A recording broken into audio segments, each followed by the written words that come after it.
Hello, everyone. I heard a bit about Tyranny, not that much. I just heard that it has a really good start, but has not the best end game, as far as I know. So, yeah. So, we're going to head into this. This is another one of...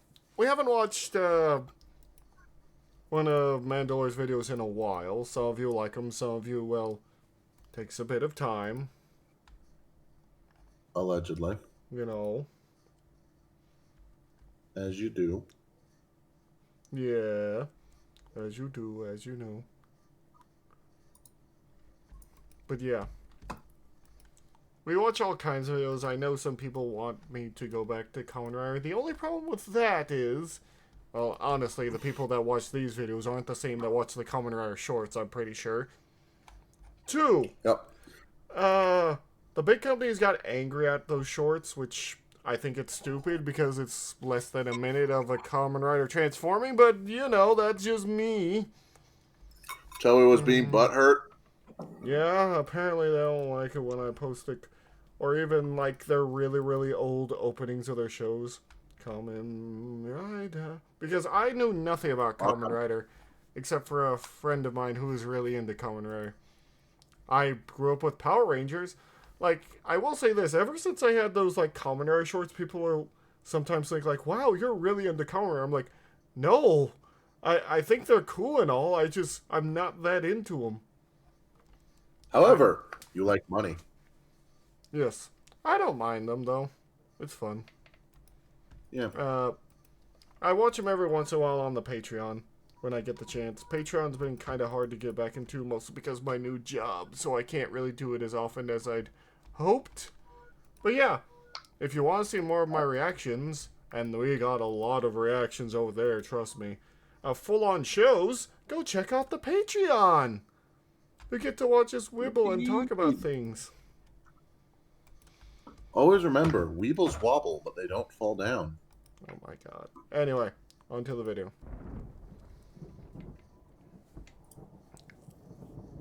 For over 400 years, the armies of Kairos the Overlord have swept Ooh. across the known world. That's a cool emblem. I used to think All of who stood Halo. against them fell before their might. So, Ooh. this is Eurasia? Mm. Because, like, that continent is Eurasia. Women and men of I'm not sure if it's supposed to all who be. stood against them fell before their might. See France. Look. Even the Archons, women and men of immense power, were forced to kneel, Ooh. chained to the Overlord's will. Now Kairos' final conquest has come to our corner of the world. And you are with the invaders. Ah!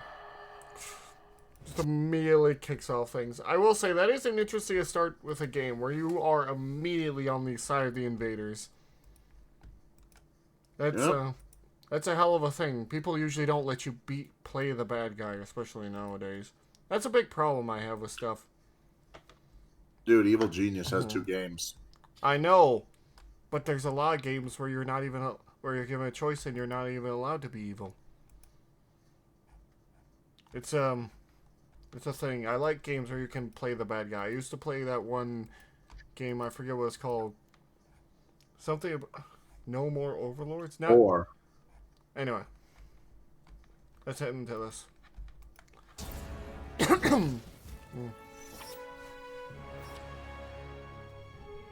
Tyranny is an Obsidian CRPG with a twist. Instead of saving the world from a villain, the villain has basically already won. The final holdout in the world has just been conquered. The Overlords sent in 2 rival armies to do the job. They did win, but it was messy, to the point where a rebellion broke out shortly after. So Tunon, the Archon of Justice and King Baldwin IV cosplayer, has sent you in to try and settle things out. As a fate binder, you're Fantasy Judge Dredd. Your job is both to crush dissent and mediate cases according to the Overlord's law, which can have a few different interpretations. Or you could outright abuse your power. Things can play out very differently, whether it's mastering legalese or being comically evil. So there will be a lot to talk about in that regard. Did you see that line? Which one? Taped athletics, threaten the children. Starts fucking doing push-ups. Oh my god. So, your kids, they're within push-up range. What does that even mean? Do you want to test me and find out? No. Anyway, we're moving Exactly. forward. There'll be a lot to talk about in that regard. It's also worth mentioning that Tyranny plays a lot like Pillars of Eternity. Ah. I haven't done a video on that one yet, so I'll try to keep comparisons to a minimum, but if you have played it, you may see a lot that's familiar. At least Okay. mechanics-wise, because yeah, Pillars does look a lot better graphically. That seems like a good place to start. Unlike a lot of fantasy CRPGs, which are set in a quasi-medieval kind of thing, Tyranny's world is set in an early Iron Age, so all the armor and weapons draw more from that ancient period, for the most part. Only the Overlord's empire has really figured out how to manufacture with iron. The rebelling forces are stuck with bronze. Ah, cool. Iron isn't much harder than bronze, but if you know what you're doing, it's a hell of a lot easier to make, because you only need to find iron instead of copper and tin. The bad guys aren't just wearing big black armor because it's cool, it's economics. There are lots of economic bad guys. Yep. I do kind of like evil, but it's sensible. Sometimes evil for evil's sake is fun, but evil but sensible can also be really fun. details like that. It's nice to have a game like this set in this period. There are some fantastical locations to explore which would make any DM happy, and from time to time you do get some truly striking imagery. Sadly, you don't get a ton of the really unique stuff, and the game does fall into familiar trappings. You've still got your castles and your ruins made by the mysterious Ancient Ones, but the art direction is always well done, so I don't have much to pick at there. Everything revolving around combat looks great. The animation is fluid, and magic effects especially look good. It's high particle chaos, and reinforces that magic is damn scary. It's like the users are barely controlling it. That's reinforced by enemy mages exploding sometimes. This is some brutal magic. Definitely worth leaving gore effects on for. This is some visually satisfying combat. I just love when magic is basically an element that you're just barely in control of. I just love when people get a bit crazy with it instead of like, I use magic to open doors. Like, no, I use magic to fry my enemies. I sometimes don't have complete control of the lightning. Yes. Bet. There were a few times when the animation would freak out, but it was only a visual bug, didn't interrupt an attack or anything. What I especially like in the game is the 2D art. It's colorful and stylish, I do and I like also it. want to get some prints. I wish it was used more often, and it does lead into the one thing I really don't like about the visuals. In most games like this, if someone is talking, they'll have like a little 2D portrait of their face. If it's really fancy, there might even be different portraits for different emotions. Tyranny has 3D posable models. The good news is you can implement this for virtually every character pretty easily. The bad news is, it can look silly. And what would that make me? A skeleton? A shadow? My friends are dead. Facepalm. It can be distracting enough to pull me out of what's happening. It's like I'm watching a rant Sona zoning some cartoons. Good God, I don't want to be thinking about that now. It's not a huge deal, I just don't like it. Regular portraits are fine. Everything else graphically, the lighting, the models, the textures, they're fine too. The backgrounds are rich, and it's not the peak of the genre, but it's a good-looking game. Moving on to the sound, the music also has some classic inspiration Good to know. There are some undertones that I can only describe as like a dark triumph. Dark Triumph. I guess I can Dark Triumph. That's a different thing. Oh. I do like the atmosphere, though. One way or another.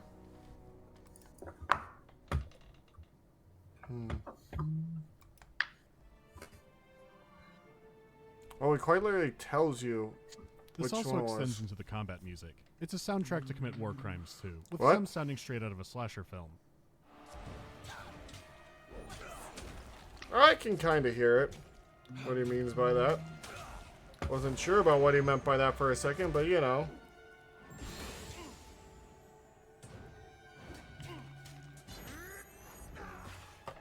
Oh.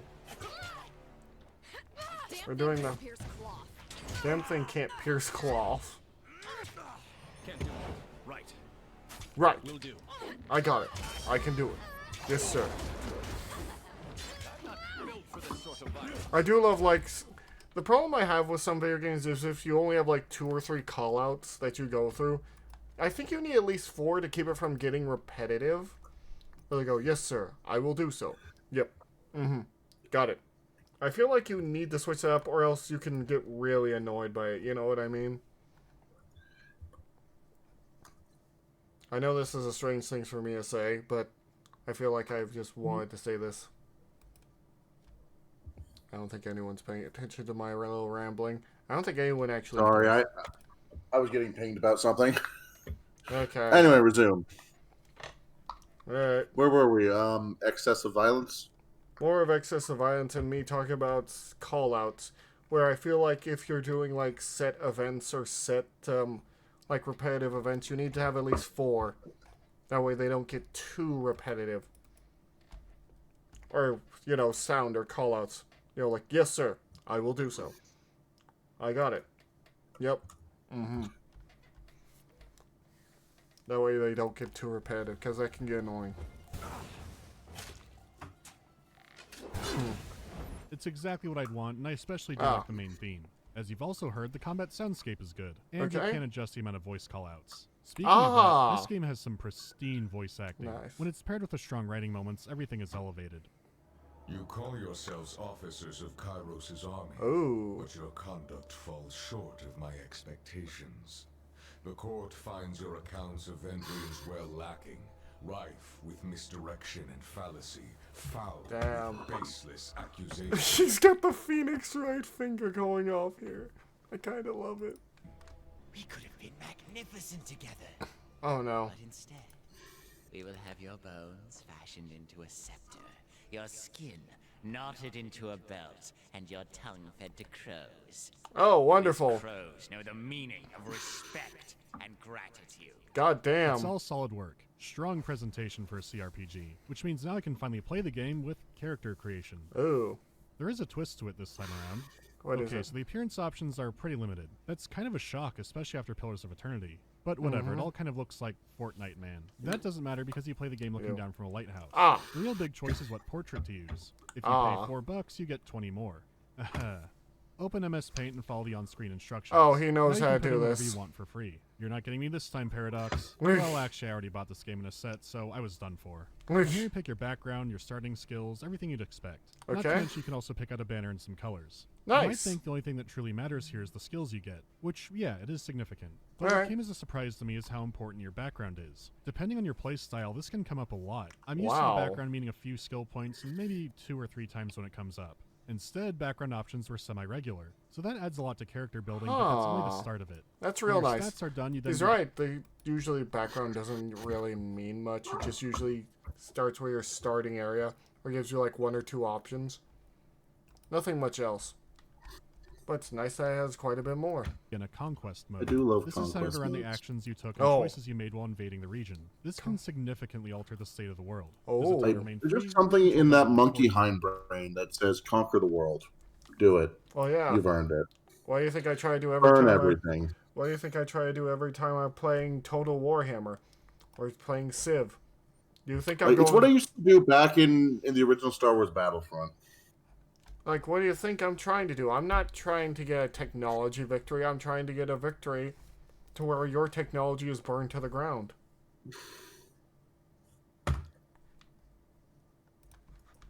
Forces. Different areas can open or be closed off. Quests ranging from minor squabbles to major plot threads can be affected too. If you were a huge prick in the invasion, the locals might not want to deal with you.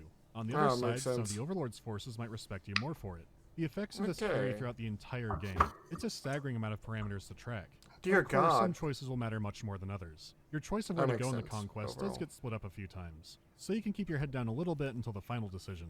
Eventually, you'll cast an edict on a region. This is Kairos' MWD packed in a convenient scroll. This means you'll be responsible for decimating an entire area. So I can say that compared to a lot of CRPGs purely on story reason, this game is highly replayable.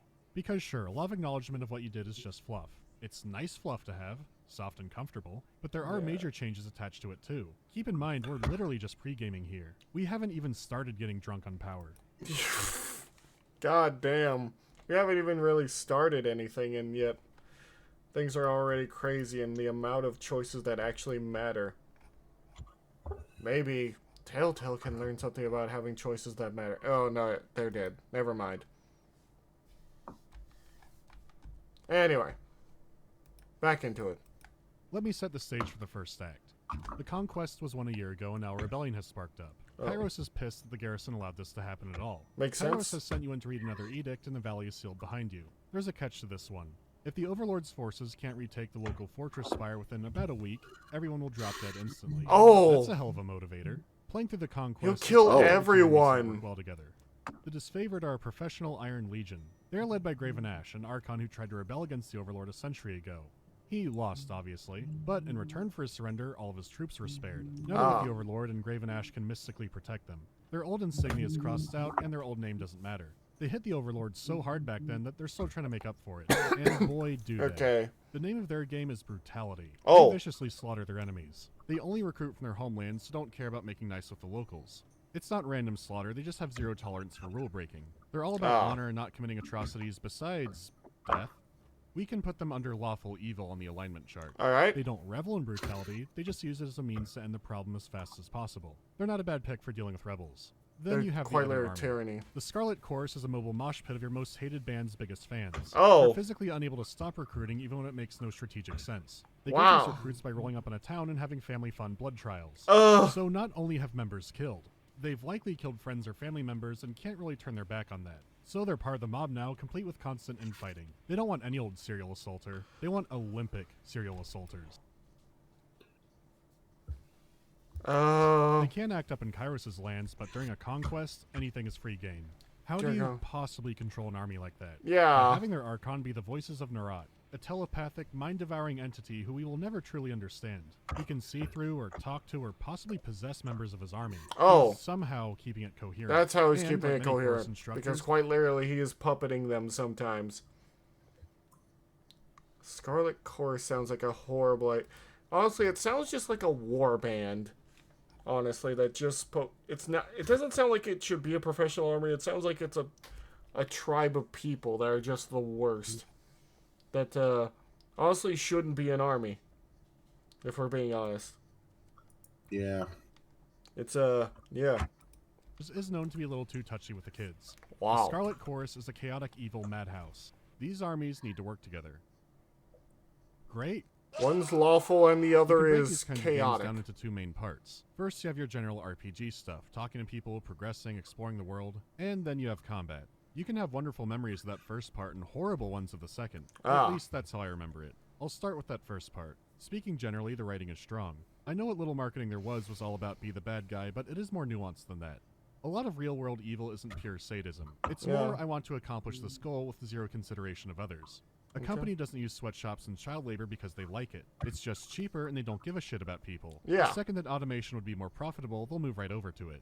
Tyranny has an understanding of this. Kairos' empire isn't cartoonishly evil. The region you're invading, called the Tiers, was made up of multiple fighting city-states. Some were a matriarchy, some had no laws. It was a messy region. Kairos offers to unite the land. There are laws for gender equality. If you're a loyal citizen, you're guaranteed not to starve under Kairos. The harvest blooms and blights by the will of Kairos. In the time of lean you will be fed, in the time of wealth you will feed others. To oppose this balance is to starve your neighbor, and such theft shall be forfeit their labor.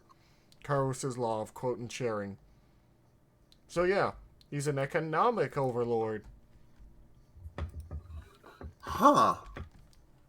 Well, yeah, it's how to get people to more likely be under you, by being nice and being fair. You know, there was this fan fiction guy that I fucking hated. No, not really hated. I just felt that his work was the same shit over and over again. I know, I've seen some of those people, yeah.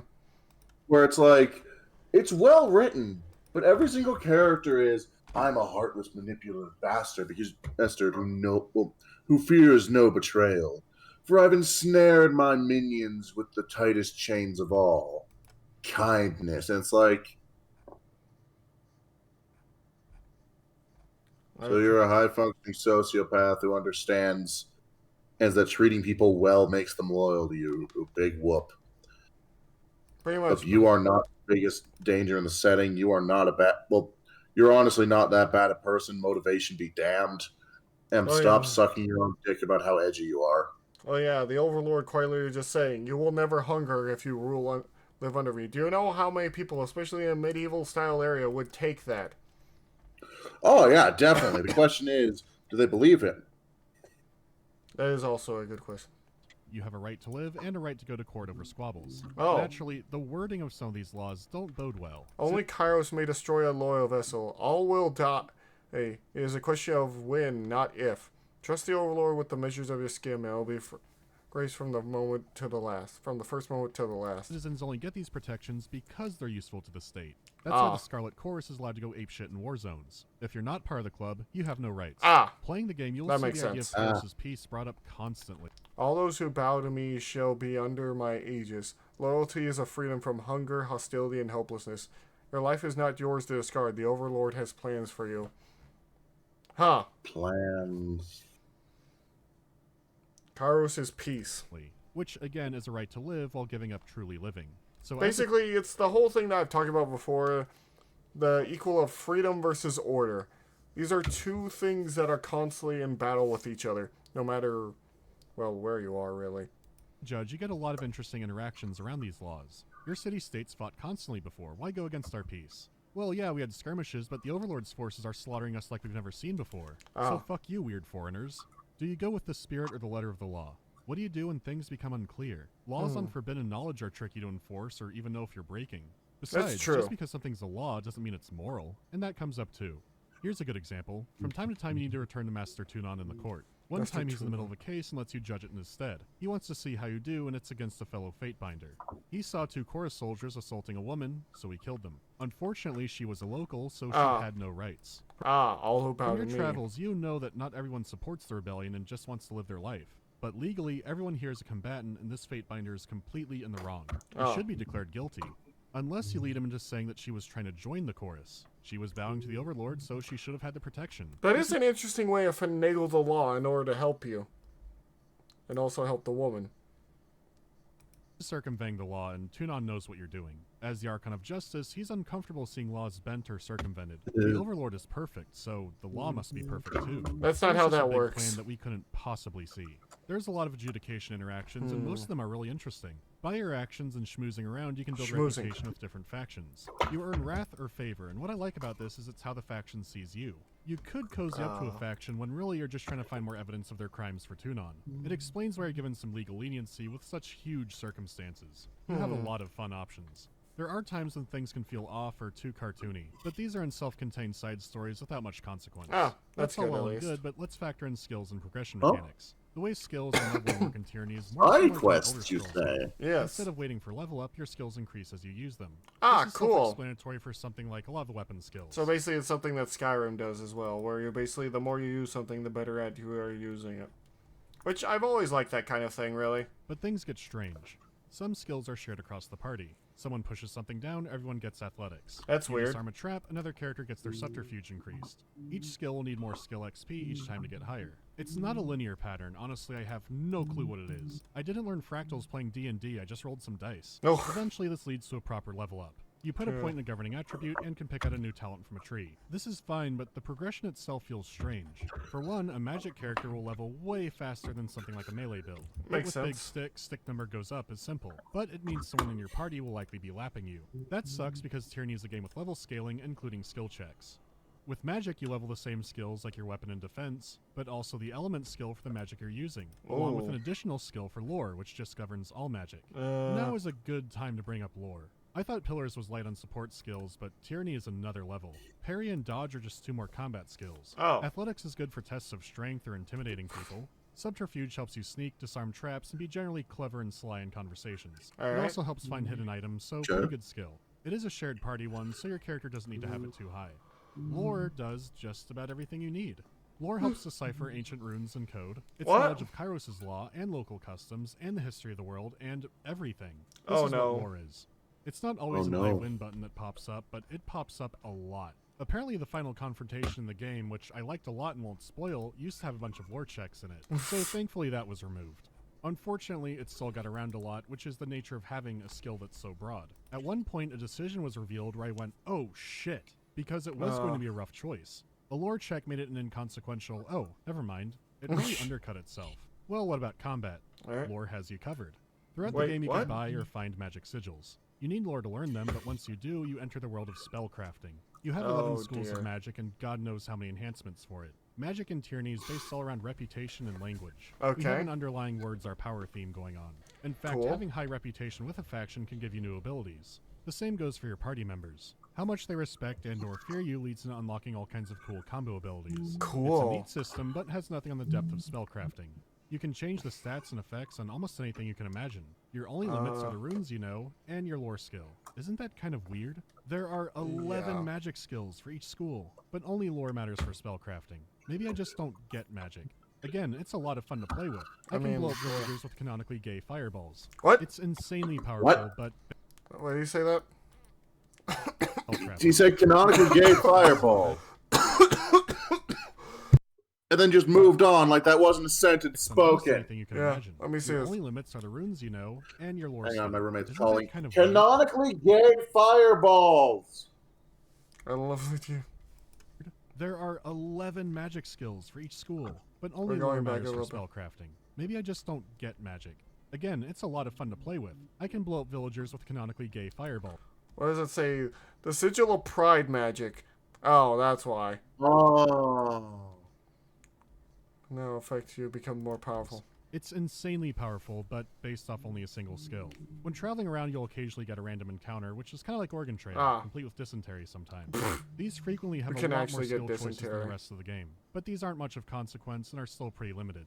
I think this game needed one of two things. Either take notes from Age of Decadence and have way more skills related to talking, or go all in on the reputation idea. A brand new system where your powers come from your actions, much like the Archons in the lore. It's not a terrible system, just easy to break and feels way too simple for the material. Let it rain from the sky! As for the... I had to look everywhere because I heard that once. I don't remember where I heard it from, but I heard that once, so I went everywhere on the internet looking for where that screen... If you guys have found that one again, please, please, please, please. Can you, send it to me? I don't know. Itself, or tell me what it's from. Pretty fun. Because I found the clip, but it didn't tell me where the hell it was from. So yeah. Mechanically, I don't have too much to complain about. It's real-time with pause, though it does have enough pause options to make it spiritually a turn-based game. You click to attack and you can cycle through that or throw out some abilities. By shift-clicking you can queue up attacks. However, no matter your build, you'll likely end up with a lot of abilities. I'm talking mid-2000s MMO amount of abilities. I'm not saying it desperately needed macros or anything, but they would have been welcome. The party settings are basic, but they take care of themselves fine. You get used to clicking on people's feet for the hitbox, no problem. I mean, my main two fine. issues are outside of the fights themselves. For one, you'll mainly be fighting other humans. Different factions do have different styles of fighting, but it does get repetitive. Yeah, they took a low fantasy that can approach be. here, so there are no undead or goblins or creatures or anything like That's that. sad. I agree that being heavy-handed with There are that no wouldn't undead be for that fitting Eternal. for the setting. So the game has my only God. two exceptions. One is a race of werewolf-like feral beast people. You might not actually fight any depending on your playthrough because there are so few of them. The second are the Bane. Wow. You will be fighting lots and lots of Bane. Send them at me in waves. No, dear God, please no more. Bane are just glowing wisp creatures. They're like fighting slimes in a JRPG. You don't get that combat impact seeing them fight because they're just glowing dust bunnies. Yeah. You mainly fight them while dungeon crawling, which it seems like the game could have gone without this kind of thing. They just keep spawning out their little windows. They don't Every need dungeon them. boss fight is a big Bane that spawns more Bane. They seem out of place for the setting and also a waste. Big Bane. There were only two fantasy races, I guess, and this is one of them. It's generic, but I'd take undead over this any day. I would. They're both boring to fight, and there's a lot of them. Not a fan. The second is more of a missed opportunity. Undead can be I would more have liked a few interesting. one-sided encounters where you're basically committing war crimes. Oh. Most rebels you fight are War well-armed crimes. and ready to die. If you could attack civilians, that would probably make more of an impact. Yeah. There could be interesting genre twists in there. And they do kind of have this already where you can kill a bunch of beastmen cubs. But speaking honestly, stomping on a furry village won't make my heart rate go above resting. I slaughtered them like animals. Sort of related, but I think there should have been more opportunities to use power. Just As casual, the guard Anakin, quote. sees him. Fairly early on, you get a base for your party. Pretty There much. are a The few guard base does fighters indeed around the see him. No, sees him. Yes, he has seen him. Oh my God. world. Guard, They can be upgraded. kill the dictionary. What are you referencing? Absolutely nothing. This is just my mind. Okay. Scoots away a little. No. I miss you. different ways. You can make new items, research, train, trade. There's a lot to do. What I thought would happen is that people would come to you to mediate their problems. It's established as something you do as a fate binder. Not only that, but Pillars of Eternity had housing that had you do exactly that, complete with looking bored on the throne. There is a likely reason for this. Tyranny is blatantly unfinished. You might not have all the spires before the game is basically over. Oh. It's still a 20-hour game, which is pretty long, but short for the genre, I guess. A little longer with the DLC, Yeah? which I'll talk about briefly soon. Because it does feel weird not to elaborate in detail for a game like this, but I'll be talking about the story in broad strokes. Alright. When due process fails us, we really do live in a world of terror. As I said before, I like the nuance in the writing. The disfavored are brutal, but still very human. Some chorus members join to survive and are desperate to escape. There's never a heavy-handed right answer to how things should be. Kairos is fascinating, though you never meet the Overlord. Where the game seemed to be going with that was really interesting. Kairos is so intangible that no one really knows their gender. Higher-ups say she's a woman, but they're not consistent on that. Kairos is Kairos. I'm going to give you a crash course on some basic political science ideas. And only in the negative connotation. I don't want to get into, like, societal cohesion or shit like that. The concept is called Faces of Power. I'll give you an example of each. We'll use Tunon and villagers. The villagers are working. Tunon comes along and says, hey, don't grow carrots. If you do, you'll be in legal trouble or you'll get hurt or killed. Alright. This is the power of the outcome. Do this or else is blatantly flexing. Everyone knows what's happening, so let's try to be more subtle. Villagers are working again. Along comes Tunon. This time he says, you can grow melons or potatoes. They now have a choice presented they could decide on. Some villagers might really hate melons, so they go all in on potatoes. This is the power of agenda. Tunon isn't even going to bring up carrots and instead give people two options. Anyone who wants carrots is now a fringe weirdo. Most people are thinking about the choices presented. Let's move on to the third face of power. Tunon has influence over media and public education. They won't bother going to the farm. Villagers learn a lot about other crops. Carrot people are fucking weird. I don't think that's where we're going with it, but okay. Even slip in some disinformation about carrots in there. What? Without direct intervention, no one is growing carrots. This is the power of ideology and subconscious, which is absurdly powerful. Yes, it Your is. very inner desires are manipulated. Those are the big accepted three, but there is some debate on the fourth one. It's almost Tunon and the villagers both agree that a carrot is a vegetable. You can buy carrots in markets and you eat them. This is the power of paradigm. Neither of them can directly control this. Paradigm. It's a basic Crops. We're not doing... Tunon's a tomato. For those who don't know, we just finished Big O a week ago, and now he's... you can probably guess. Conspiracies everywhere. Spotlights. He's, yeah. Been like this a little. Idea that everyone agrees with and has no real need to challenge because it's just how it is. Yeah. Kairos has terrifying powers that they don't even show up for in person. You disobey them and suddenly the air is on fire. Oh! History is being rewritten. Kairos is becoming more and more of a recluse. This is the beginning of a 1984 level dystopia. So quite literally, you disagree with them and suddenly you're on fire. That is horrifying. Kairos is trying to ascend into being Big Brother, though this time there would be an actual person at the head of it. Kairos would be a paradigm by essentially being God. Nothing can be named after the Overlord. The Overlord made entire species disappear. Good luck fighting that. The implications of what's happening are being touched on, and it looks like the game is really going to dive deep into it. Then it turns into a chosen one plotline and all but name. You get railroaded into challenging the Overlord. It makes sense for the rebel or anarchist playthroughs that you can do, but if you want to play a loyalist, it's out of nowhere. A later patch made it so at the very last second you could scream I love the Overlord into a megaphone, even when all the dialogue up to that point goes completely against it. It is blatantly not done. It's their best attempt at bridging a clearly bigger story. Did the DLC at least save it? Well, not really. Tales from the Tears adds a bunch of these new travel encounters, new items, a character I wish they option, could have and just new game changed plus. it. It's the kind of thing a more generous publisher might have put out for free and is hugely overpriced at $7. But it does help the game. Bastard's Wound adds a large new area. There are some fun quests and interesting decisions to make, but the main quest has some convoluted bullshit in it. When I found out what I could do on replay, I was irritated. It also adds some good companion quests, which were strangely absent from the main game. Again, it seems like them trying to restore cut content. Which, again, is nice, but at $15 is hugely overpriced. $15 for a DLC, some of the new quests bugged out, and it seemed like my game became more prone to crashing. And that was all the DLC for Tyranny. I've harped on its flaws a lot, but I liked playing this game and replaying it. The short I length just makes wish that they easy could to have do, and finished it. might not be a bad choice for someone's first CRPG. There's a lot of stuff I think veterans will find interesting, but you'll probably be left wanting more like me. Pillars of Eternity had fun companions and a lot more content per dollar, but I couldn't tell you they what the realized final they couldn't villain wanted or finish what it, he so was they had to gonna shoe in a Tyranny is chosen short, one but I found it plotline, which is the incredibly most simple one Tyranny you can has do. an intriguing setting with good writing and characters, but is also buggy, has some weird direction, and is blatantly unfinished. It might be an Obsidian classic. Every edition, DLC or no, will be 75% off in the pinned link. For future viewers, do not get the DLC at full price. That's it for Tyranny. More CRPGs to come. Oh dear. Let's see what he has to say at the end. What made you want to become a YouTuber? I didn't really want to, I just violently tripped into it. That's kind of strange. This would be such a regular, big part of my Yeah, life. I you enjoy know, it, it happens. though. Got Yeah. the vax. In my state, I'm not even on the list for that yet. I won't have the option for that for many, many moons, so looks like I'm Yeah, still that inside. kind of... If anything, I'm grateful that I can be inside. What are your thoughts Many, on many moons. It is kind of strange how you just kind of trip into doing it. Like, you're suddenly like, I want to do reviews of these games, which for some people, yeah, they do kind of trip and fall into success. God, I wish I was one of those people sometimes, but yeah. Stronghold Warlords? One It day seems we'll to have be. split the community. I haven't played that one yet, but I do want to. I like 2 okay, but I just had the feeling that they should go back and make another 2D Stronghold. I'll say one thing, if I ever trip and fall with success, I will trip and fall on my face, because I know how fate messes with me. For some reason, seeing like 3D Stronghold gameplay now activates the mobile game part of my brain, which isn't their fault. I think I just liked how crisp the sprite work is and how well it held up, because 3D stuff like the early ones, they do not age well. Are you planning to do a Planescape Torment video? Yes, but that one is also a ways off and will not be the next CRPG. I want to cover it though. Okay, stay safe out there.